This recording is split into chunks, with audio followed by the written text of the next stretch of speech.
Welcome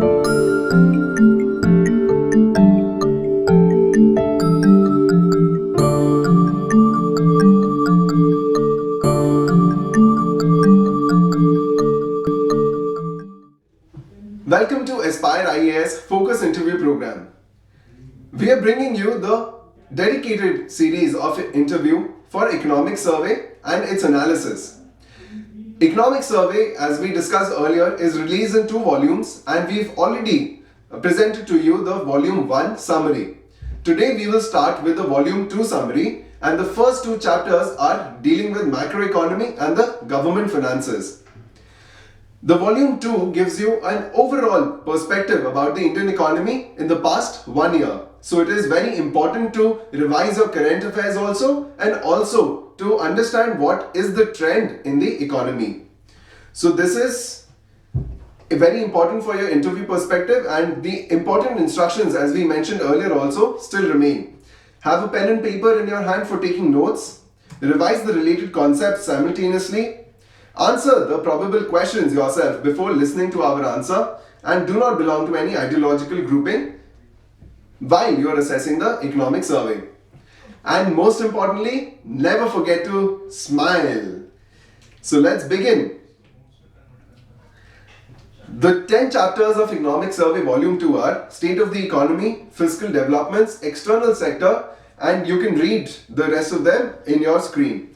We are dealing with the first 2 chapters, and this can give you a perspective about the numbers, about the data regarding the economy, which is very important to remember, because the interview board may ask you abruptly, like, what is the GDP of the country, what is the GDP growth rate. So you must be having them on your tips, and we are giving you only the most relevant numbers.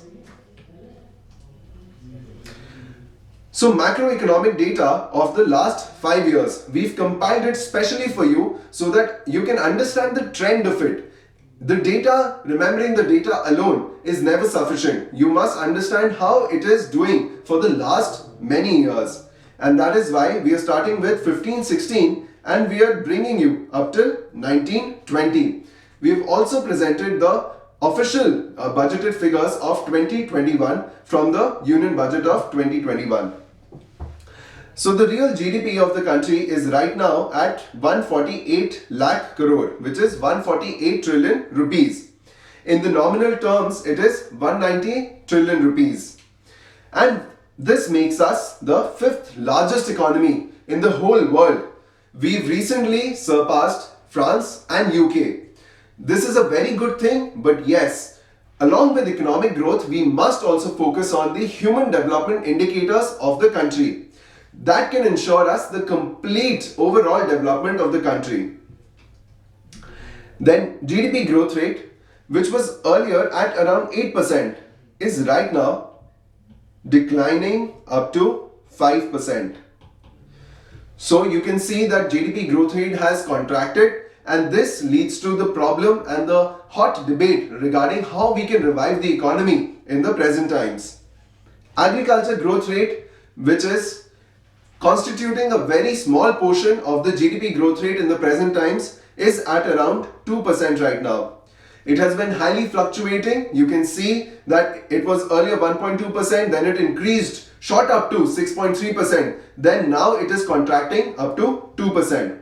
So this is the agriculture growth rate. Industrial growth rate, which was at around 7.5%, contracted, then increased, then decreased, and right now it is suffering from the major setback in terms of its growth rate, only at 0.5%. Which are the sectors which are doing poorly? Auto, real estate, steel, coal, even sectors like oil and natural gas, electricity, all of these sectors are actually going down. So this shows that our industrial growth rate has been the major contributor behind the slowing down of the economy.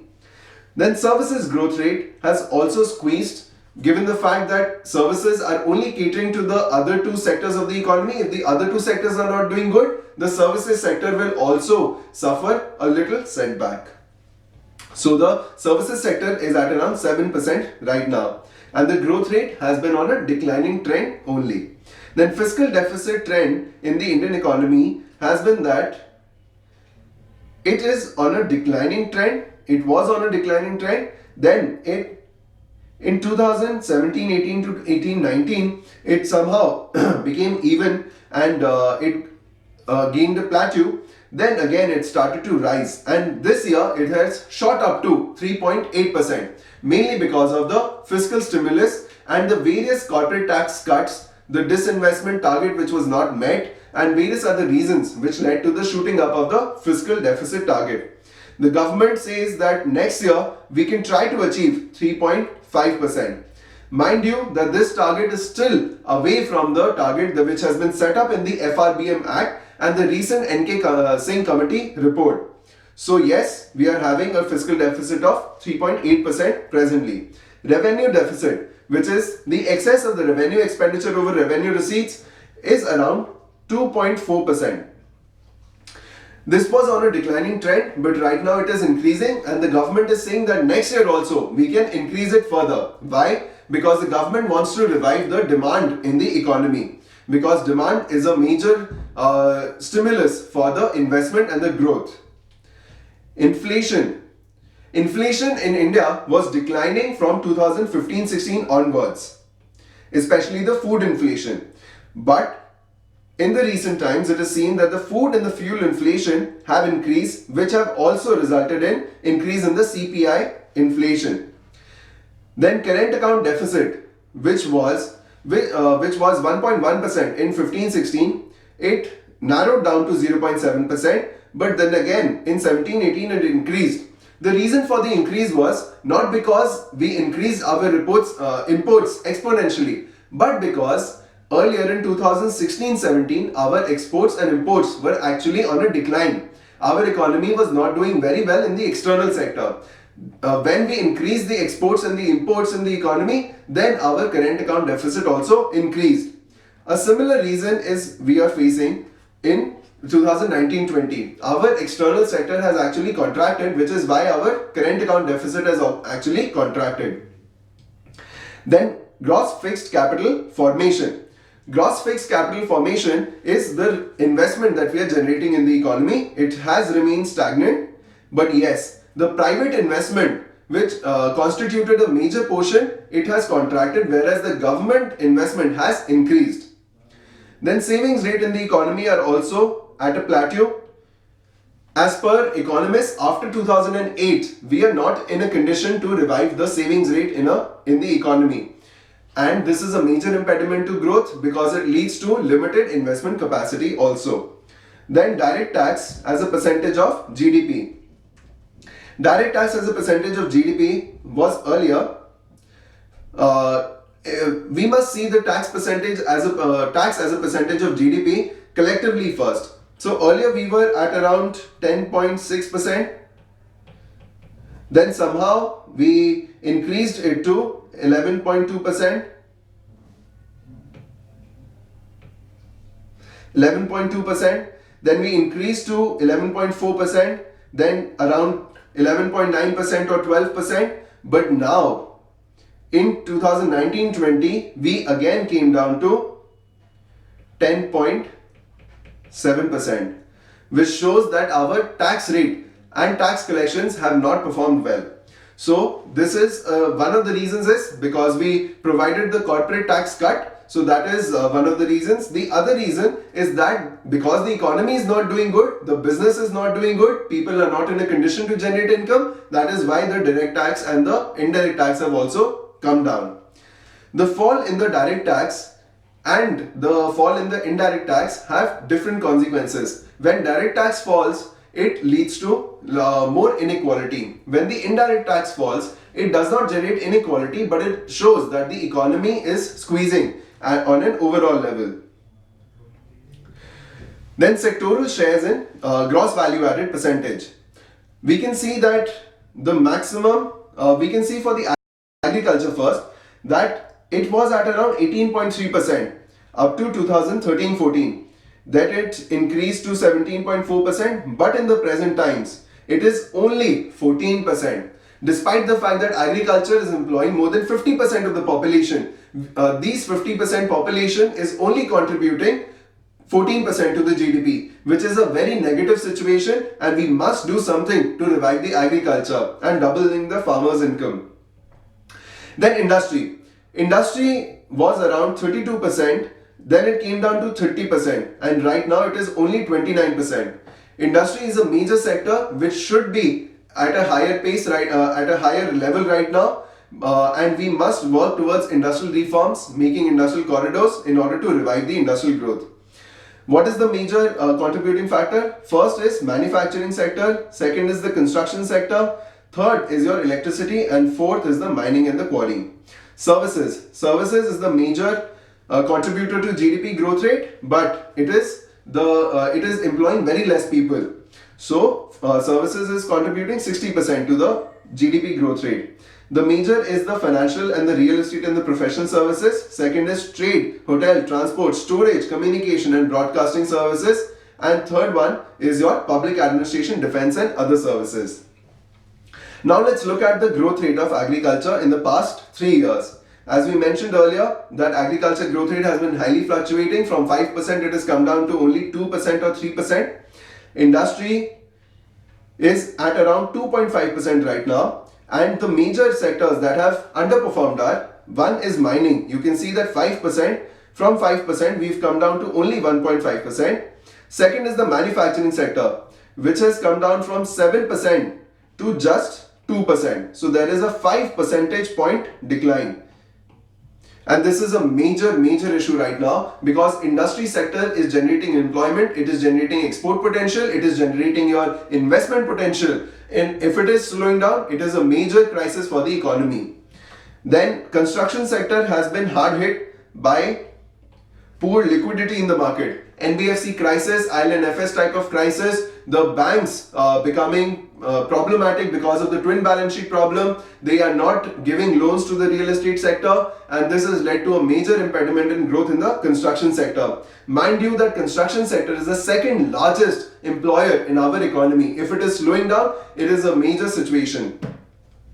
Then services. Services sector from 8% to right now it is 7%. So not much of a decline. We can look at the figures for trade hotel, they have come down. Even the financial real estate sector has come down. Only public administration and defense has increased. So this is the trend broadly of the growth rate. Through this, you can analyze that what are the priority areas for the economy and what are the priority areas for reviving the growth. Now, coming down to the real growth of GDP, we can see that earlier we saw the industry-wise analysis, sector-wise analysis. Now we can look at the demand component analysis. The GDP growth rate comes from consumption, it comes from investment, and it comes from the net exports. Our economy is running through the fuel of consumption. The consumption, as you can see here, is contributing about 60% to our GDP growth rate. A second important factor is our investment rate, which is around 30%. And it is, these are the two major important aspects which are generating GDP growth rate in our economy. If we correct these, then automatically our GDP growth rate will increase. So, you must have seen recent surveys which say that the private consumption has fallen. So, here are the figures. From 8.1% of the GDP, it has now come down to just 3% or 5%. So you can see how much the fall is, and this is the worst in 45 years. Second is the investment. From 10%, it has come down to just 4%, and now in the quarter 2, just 1%, which shows that the negative outlook towards the economy, the people are not ready to invest, they are not having the money to invest. The bank credit growth has actually declined to just single digit. So this is a negative situation. It has never been that way in last 55 years. So we can see that this is a crisis situation for the economy. And the exports and the imports are only the related factors, because the economy is not doing good, people are not ready to import anything, and even the exports have slowed down. So these are only the effects of slowing economy. Then the economic survey is talking about the virtuous cycle of growth. What is virtuous cycle of growth? Last year also we talked about the virtuous cycle when savings, investment, exports are generating the growth. This year the economic survey is again talking about the same thing: investment, growth and consumption correlation. When we are investing into the economy, we are generating more capital, we are improving the efficiency, we are improving the productivity, we are bringing new technology, we are developing the human capital, we are developing intellectual property capital. So these are the positives of investment. When we do these things, automatically our growth potential increases, our capacity increases, our overall structure is improved, our financial sector improves. So economic growth improves. Now when the economic growth improves, people will earn better, people will start to save more, people will be in a condition to consume more. So economic growth leads to consumption. And when we are consuming more, the investment and the industry are automatically incentivized to increase their capacity in order to meet the rising demand. So consumption leads to further investment, and investment leads to growth. This is a virtuous cycle of growth. If the investment starts to slow down, then what happens? The economic growth potential will slow down, and when that slows down, the wages will not rise. The wages will not rise, so people will not demand anymore. If there is no demand, then again our investment potential will be reduced. This is what is happening in the automobile sector. For example, the rural demand for the automobile, for tractors, two-wheelers, declined so much that the automobile industry had to do a lot of layoffs. They had to relieve a lot of employees because they were not in a condition to meet their everyday expenses also. Now the economic survey says that in Indian context, there is a time lag of 3 to 4 years. It takes the investment 3 to 4 years to impact the economic growth. It is not automatic, it is not immediate, it takes 3 to 4 years. So our investment actually started to slow down after 2013. From 2008 to 2013, there was a credit boom in the economy. What is credit boom? That the banks were lending relentlessly to the investors. They were saying, please take money, take at whatever rate you want. But in 2013, that credit stopped immediately. And what happened? The private investment fell considerably. Now, because we were not investing for a couple of years, now that effect is showing in our economy in the form of slowing economic growth. From 2017 onwards, we are seeing slowing economic growth, which is a direct result of what happened in 2013. So this is what economic survey has told, and in order to revive now the economic growth, there is a need that we can go for structural reforms so that we can increase the investment, and further in the coming years we can increase the economic growth and consumption. Here is an evidence which the economic survey has given with regard to the slowing investment. Now the investment has declined mostly for the household sector. As you can see that this black line is coming down steeply. So this black line is showing the household investment. What is household? Household includes your families, the normal households, and it also includes the unorganized sector, the self-employed people and various other small businesses which are not companies. So unorganized sector has stopped investing in the machines and equipments, and they've also stopped, the household has also stopped investing in the land and buildings. Now these were the two major investments that were there, and because now these are not happening, automatically the bigger industries who were supplying these machines and equipments to the smaller sector, they are not in a condition to generate more money. So they are also closing down. So you can see that because one of the key components in our economy is not doing good, that is the household, the entire value chain has been affected. The big industries have been affected, the retailers have been affected, the wholesalers have been affected, and the entire economy is doing badly. And this was further aggravated by the demonetization and GST.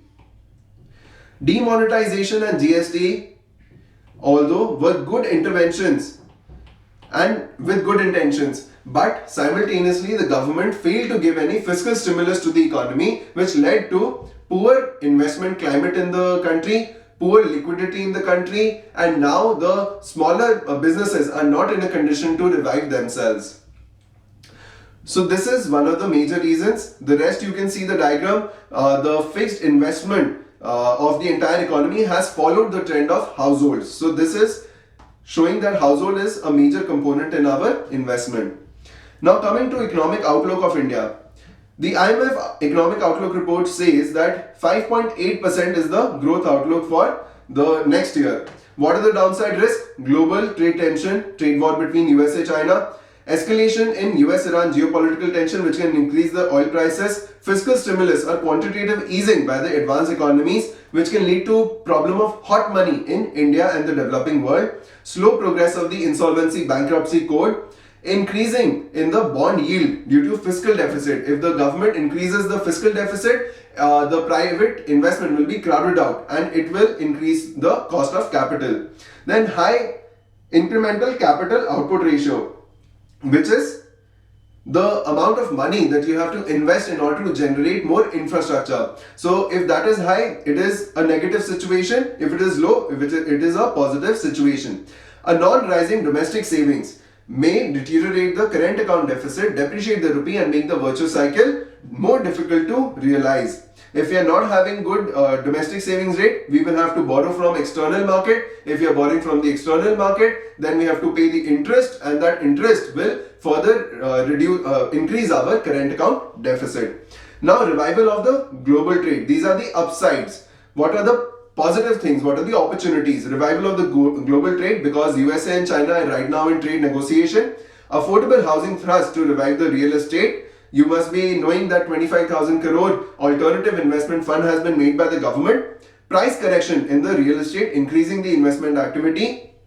National infrastructure pipeline and trade war leading to higher FDI. The infrastructure pipeline of 102 lakh crore rupees announced recently in December by the government is going to lead to more investment generation and more economic activity. And this will also increase the FDI. Assemble in India with Make in India. So as we talked about the network products, we can assemble in India to generate more economic activity. World Bank with ease of doing business. Ease of doing business, we discussed yesterday, it is one of the most important thing. Then corporate tax rate cut, which can revive the investment sentiment.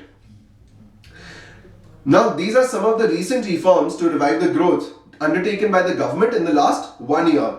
What are these? First, we can talk about the investments. Second, we can talk about consumption related reforms. And third, the export related reforms. First is the 102 lakh crore national infrastructure pipeline. Then cutting the corporate tax cuts from corporate tax rates from 30% to 22%. Then recapitalization up to 70,000 crore rupees. Then repo rate cut by 135 basis points. Partial credit guarantee scheme of 1 lakh crore up to 1 lakh crore rupees. MSME interest subvention scheme up to 3 to 5%. Then external benchmark rate for the loans. Then 25,000 crores of alternative investment fund. Stand Up India scheme extended till 2025. FDI policy amendment saying 100% of automatic route in most of the sectors.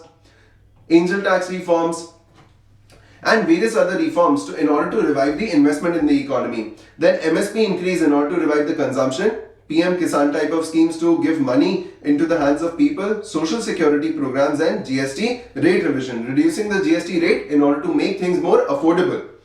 Then remission of duties or taxes on export products to replace the MEIS, Merchandise Export Incentive Scheme, because the WTO and the USA demanded this kind of reform from India.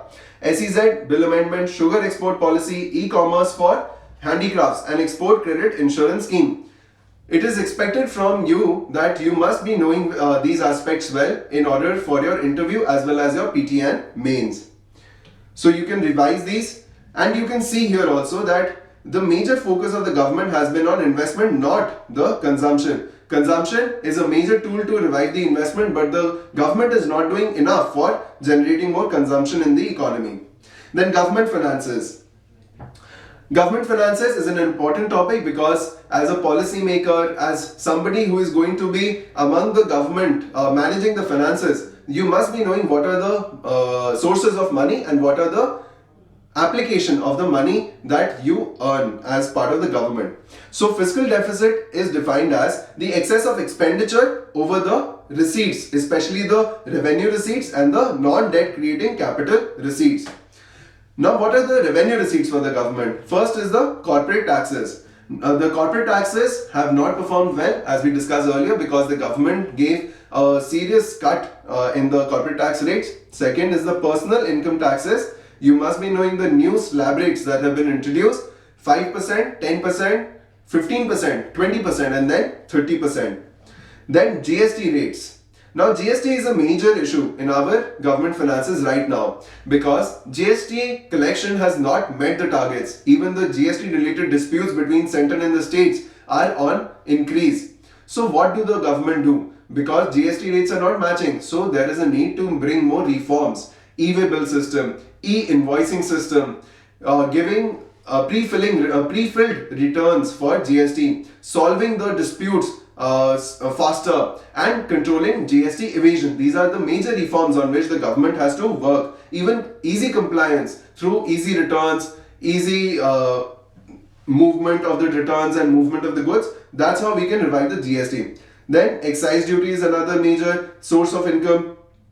Custom duty, interest from the states is another one. Then dividends and profits from CPSEs, that is a major addition to the revenue receipts. You must be knowing recently the RBI gave 1.76 lakh crore rupees to the government. That was also part of this aspect only. Then other non-tax revenue and external grants.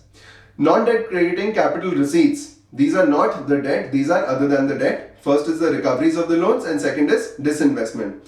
The 1.05 lakh crore target of the government was not met up till December and January. Only 17,000 crore rupees were collected. So this is also another reason why our fiscal deficit has increased.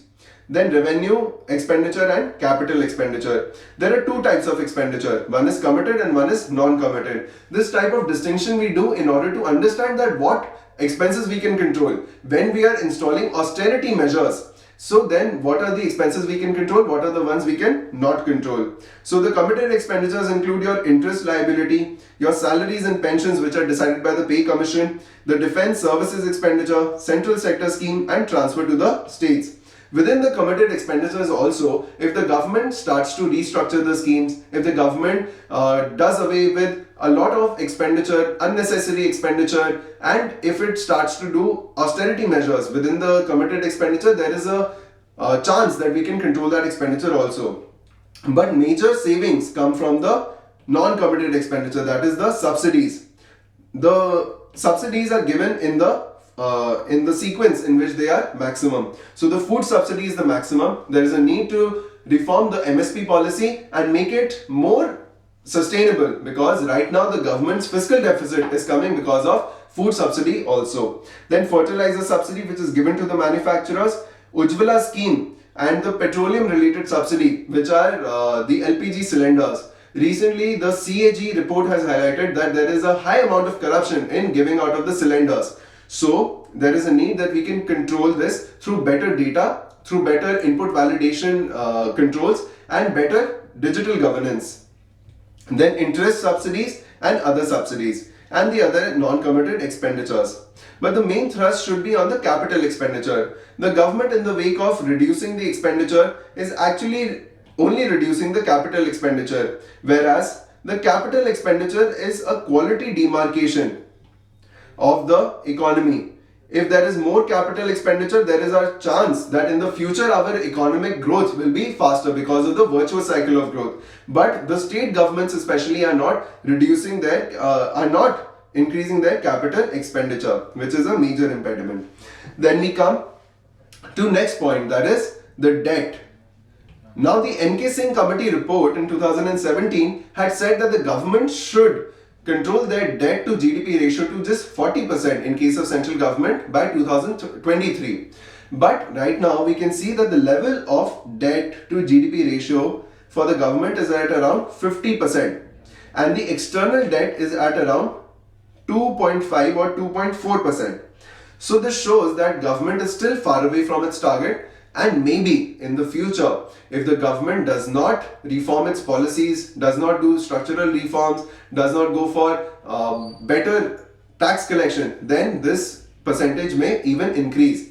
Right now, the major debate is that of the extra budgetary resources. The government, instead of taking debt on its own books, it is taking debt from the PSEs, that is the public sector undertakings. So it is actually not showing the debt on its own books, but in effect it is actually in debt, because the loan that is taken by the CPSEs is guaranteed by the government. So this is a major point of debate right now, and all the financial experts are saying that the government should include this kind of debt also in their own books.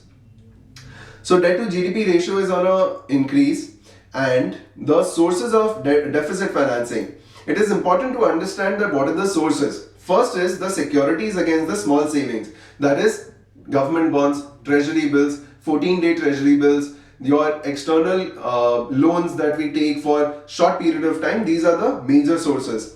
Then second is your other receipts, that is internal debts and public account. Internal debts and public account include Kisan Vikas Patras, National Saving Certificates, Indira Gandhi National Saving Certificates, your National Saving Scheme, and other type of things. Then third is the state provident funds and external debt. So these are the major sources of deficit financing. It is right now prohibited for the government to monetize its own deficit. It cannot monetize the deficit, especially after the FRBM Act was launched, because it can lead to high amount of inflation in the economy. Even high amount of debt is not good for the economy. Why? Because it can lead to crowding out of the private investment. It can reduce the credit rating of the government. It can reduce the ability of the future governments to borrow more. Even it can lead to more pressure on the government. So it is not good for the government to borrow a lot. Even in your personal life, you should not borrow a lot. You should have more of your own money. Then subsidies. Subsidies are coming maximum in the case of food, second in the case of fertilizers, then petroleum, then interest, and then others. So food subsidy is coming mainly because of the MSP and the price at which the government gives the grains through the PDS system. The difference between the two is the food subsidy. Now, even in the volume 1, we said that the government is unnecessarily intervening in the market to provide subsidies, which is crowding out the private investment. So there is a need to reform the MSP by giving more DBT and conditional cash transfer. A model was implemented in Puducherry, which I think was successful, and the government may replicate it on a national scale. You can see that the budgeted food subsidy was not met. Instead, it remained at a plateau level. And second is a fertilizer subsidy, which has remained constant, and petroleum subsidy, which is also almost constant. Then looking at the major expenditure heads, the first is your interest expenditure, second is the defense expenditure, third is the pension expenditure. Now there is no classification between revenue and capital here, but yes, these expenditures which you see are more in nature of revenue expenditure, which is a serious concern for the government because it is not generating capital expenditure. You must know that this year's budget was at around 30 lakh crore rupees. So maybe the interview board may ask, so you can tell them. Now, what are the probable questions that may be asked in the interview? First is the reasons for the economic slowdown. There are multiple reasons we've discussed all along this presentation, and you can confidently compile these points and speak them in front of the board because these are economic survey points. Then solutions for reviving the economy. The major solution you can always tell in short term and long term. In the short term, to revive the economy, the government may go for pump priming, which was a Keynes theory. Pump priming is to give fiscal stimulus. For this, the government can generate more liquidity in the market, but yes, there is a need to simultaneously put hold on the inflation. So there is a longer term objective of going for structural reforms. Structural reforms mainly include your land reforms, labor reforms, banking system reforms, and tax reforms. When we do this, automatically the investment will rise, which will lead to virtuous cycle of growth. Then growth and inflation comparison. We can look at the previous trend. We have given the data, you can look at the trend and you can see that when actually we started to experience the stagflation. What is stagflation? When you have lowing growth but high inflation. So you can look at that and you can see for yourself that what are the reasons behind it. The major reason is that we are not having enough production and we are having excess liquidity in the market. Then some figures of macroeconomic data we have already provided. You must be having them on your tips so that you can speak confidently in front of the interview board. Never make a guess for a fact-based question. You can never say, sir, I think the GDP is at around 200 lakh crores. You can never say that. You should always say either you know it or you do not know it. This is a good gesture which can give you more marks in the interview. Then fiscal deficit, is it good or is it bad? Now you can here generate a debate between European economists and the other economists. European economists say that yes, for socio-economic welfare of the country, we can go for more fiscal deficit. But other economists say that fiscal deficit should always be under a strict limit. The debate is around what is the quality of this fiscal deficit. If it is because of the capital expenditure, there is a need that we can go for higher fiscal deficit also, because in the future we can generate more growth. But if it is only for wasteful expenditure, unnecessary expenditure, revenue expenditure, wasteful subsidies, then it is not at all a good fiscal deficit and the government must control it. Then NK Singh committee recommendations may be asked. There are about 8 to 9 of them. You can read from the document which is uploaded on our website www.aspireias.com. Then center versus state fiscal consolidation. You can be asked a comparison. The states are not in a condition to have a good fiscal management because they are guided by populism, they are guided by poor ICOR, they are not having good austerity measures, they are wastefully spending the money in terms of the department expenditure, day-to-day running expenditure, and also the Uday bond scheme and the farm loan waivers are a major cause for high fiscal deficit in the states. Then corporate tax cut, is it going to help? Yes, it is going to help if it is supplemented by good financial services sector as well as good investment climate and good demand in the economy. What are the implications of high debt to GDP ratio? You can tell, we have already discussed that it can lead to higher cost of capital and decrease the investment. What are the top 3 receipts and expenditure? We've already discussed. Recommendations of the 15th Finance Commission, Union Budget 2021, you should religiously read because it talks about 15th Finance Commission and what are the various upside and the downside risks of the Indian economy which are given in IMF World Bank Economic Outlook report. So that's it for the first 2 chapters of Economic Survey Volume 2. I hope you liked it. I hope you understood the manner in which you have to read the Economic Survey Volume 2. We will subsequently discuss all the chapters with you and you will get more insight into how our economy has been doing in the last 1 year. If you like this video, please press the like button. Please subscribe to our channel in order to stay tuned about when we will upload the next video. Please subscribe and please share maximum with your friends because this is our free initiative for all those who are aspiring to become policy makers of this country. We are here to help you so that you can make goodness spread in this whole country. So Jai Hind, be educated, educate others also, do good, be good, and thank you so much for listening to us. Jai Hind.